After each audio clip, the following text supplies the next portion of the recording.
ang mga Israelita bihag og nagkatibulaag og nagantos. Muna sa atong unang pagbasa, gi-imbitar sa Ginoo ang mga Israelita pinaagi ni propeta Osias or Hosea nga balik sa Ginoo, pangayog pasaylo sa tanan mong kasalanan, kay dili makaluwas ninyo kining mga gahom sa kalibutan sama sa Assyria ug uban pang mga butang sa kalibutan. Di gyud makaluwas. Mao nang niingon sad ang Ginoo nga maluluyon kaayo, ingon siya, himuon ko silang matinumanon og higugmaon ko sila, kay nahanaw na ang kasuko ko kanila. Kung mobalik lang gyud tas Ginoo mga igsoon, siguro gyud kaayo nga di ta niya balibaran. Giling nga imong tupad ing na mamalik na ta. Kay usahay ra ba langay-langayon kay tang mobalik, no? Ang ato sang tubag sa Salmo nag-ingon, ako ang Ginoo nga imong Dios, pamatia ang akong tingog. Dili igo nga mobalik tas Ginoo, mga itagpasaylo, kanya dili na ta maminaw niya. Ang mahitabo kung di na sa ta maminaw sa Ginoo, maadto na sad ta sa gahom sa yawa. Mao na nga ang Ginoo niingon nato, paminaw sa akong tingog. Kay kani manggong tingog sa Ginoo or ang iyang sugo, mao ni siya ang atong guide aron dili na gid ta matumpawak sa lisod nga kahimtang, labi na gyud sa impierno. Mao ning diri sa atong ebanghelyo nangutana ang kining magtutudlo sa balaod, kay kani magong atong tawhanon nga abilidad igo ra kita sa pagbana-bana nya, inighuman igresulta moingon dita ay sayop man di ay. Pero ang Ginoo na gani mo musulti kay nahibaw man siya sa past, present o future, ang iyang isulti karon mapuslanon ngadto sa sunod nga mga panahon. Muna nangutana ang magtutudlo sa balaod, unsa man gyud ang pinaka-importanting sugo? Kana ba ang inigsugo anig igtuman ako din agyod ko masayop or di na gyud ko maimpierno? Kita kibaw na kay taan sila sa una wa pa sila kibaw, pero kita kibaw na kayo. Muna ang tubag ni Hesus, higugmaa ang Dios sa tibuok mong kasing-kasing, tibuok mong kalag, tibuok mong salabutan, o sa tibuok mong kusog. Love God with all your heart, with all your soul, with all your mind, and with all your strength. Kining maong sugo gitawag ni Hesus og ang una nga iya dahing gisumpayan, og ang ikaduhang sugo mao kini.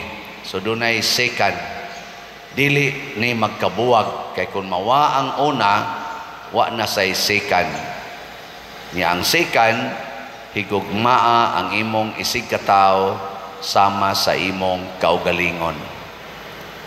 Kung masabtan ni natog maayo nya atong ma-apply, wala na tayong hahanapin pa matud pas Tagalog. Ikonolingi ay mong tupad ing na sige mo higugmaay sa inyo.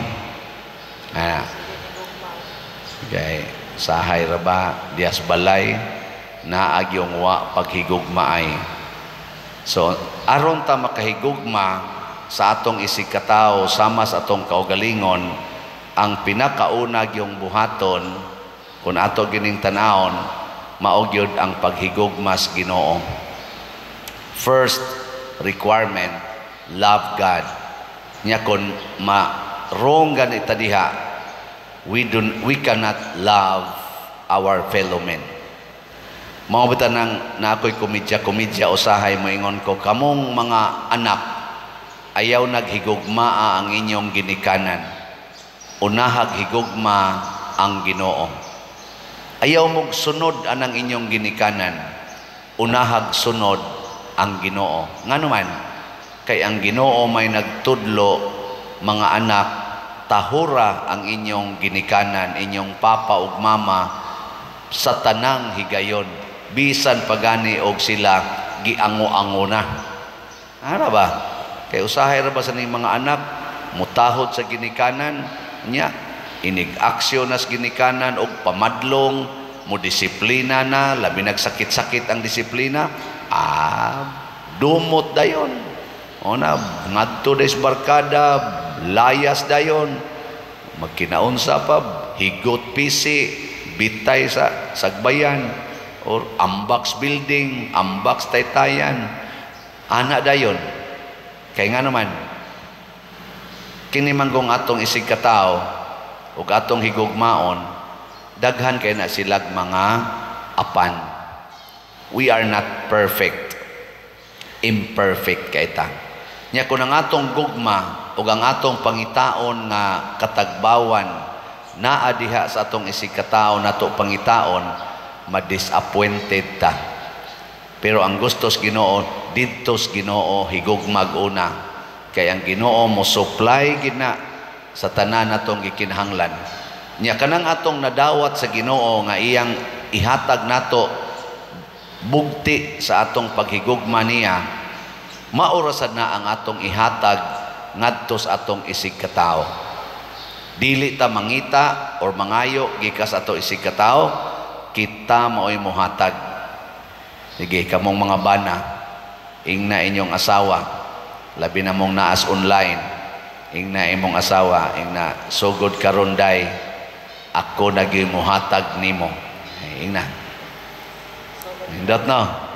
Niya mga asawa sad, moingon sad, di ko paalkansi, sugod karon, ikaw na'y akong himoon nga akong agalon.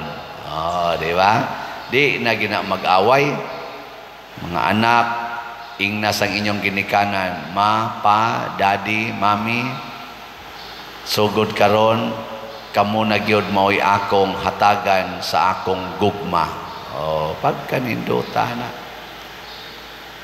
Nya, kamo sa doon sa inyong ihatag ganhin sa parokya tungod sa inyong paghigugma. Unsa man? Slat.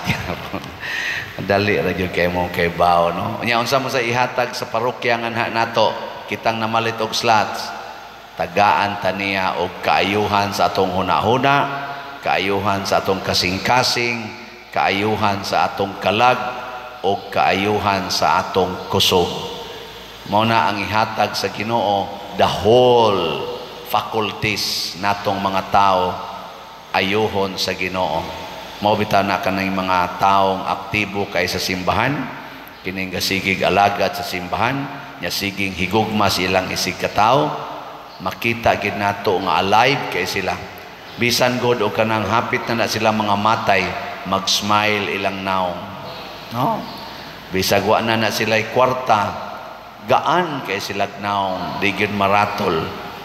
Ako daghan na kay kog kaila nga ingon ana. Nga perti na gyud, na gyud gaungaw sa kamatayon kay tawgo nato nga kana mga stage 4 cancer, kana di na gyud ma-reverse nga mga kuan sakit, pero pagka-relax. Pero daghan kay kog nakita nga murag way sakit, pero pagkaratulon nga naman ang gihigugma ang kaugalingon.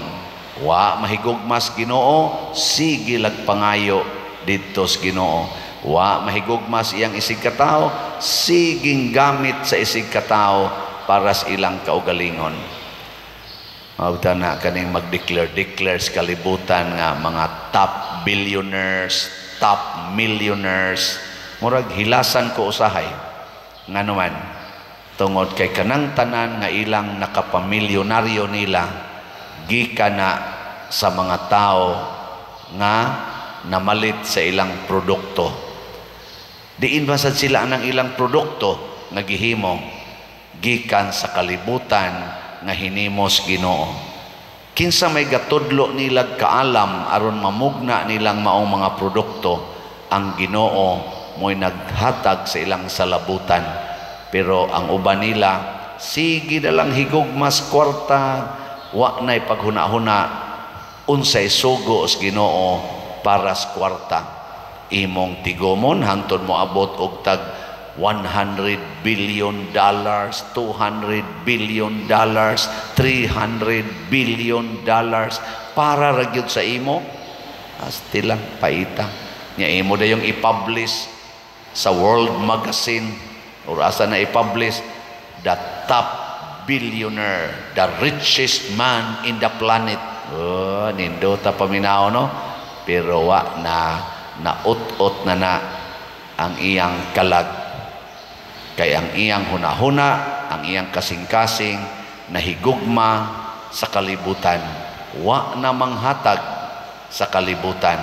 Kay kung nang hatag pa na siya, di gina kaabot og ingon ana iyang kwarta. Kay there are also billions of people in the world nga way hapit gikaon, way hapit ikapatambal, wa gani balay nga kapuy-an. Adin hilas atong parokya, nakahimo na gutag sa 60 kabalay, naalang gyapoy mga 50 kabalay nga purtig yung batia. Ato pa na rong gihunahuna kon pilay mahimo na to ang nagtrabaho. Dinhila na sa atong parokya, ha? Pila kabuk parokya sa tibok kalibutan. Naay way gikaon, naay way kapatambal, naay way gipuy-an, naay uban wa gani ka eskwela tungod sa kalisod. Manhinaota nga manakod ning atong pagkamanggihatagon, labi na gid mong gasigig pamalit og slots. Developan na ninyong maong kinaiya, kay diha dapita igpalit na tog slot para simbahan, nahigugma tas Ginoo, nahigugma sa tas atong isig katao nga mogamit dinhi sa simbahan. Kanindot, no? 2 in 1. Palit kag slot, matuman ang sugo sa Ginoo, the greatest commandment.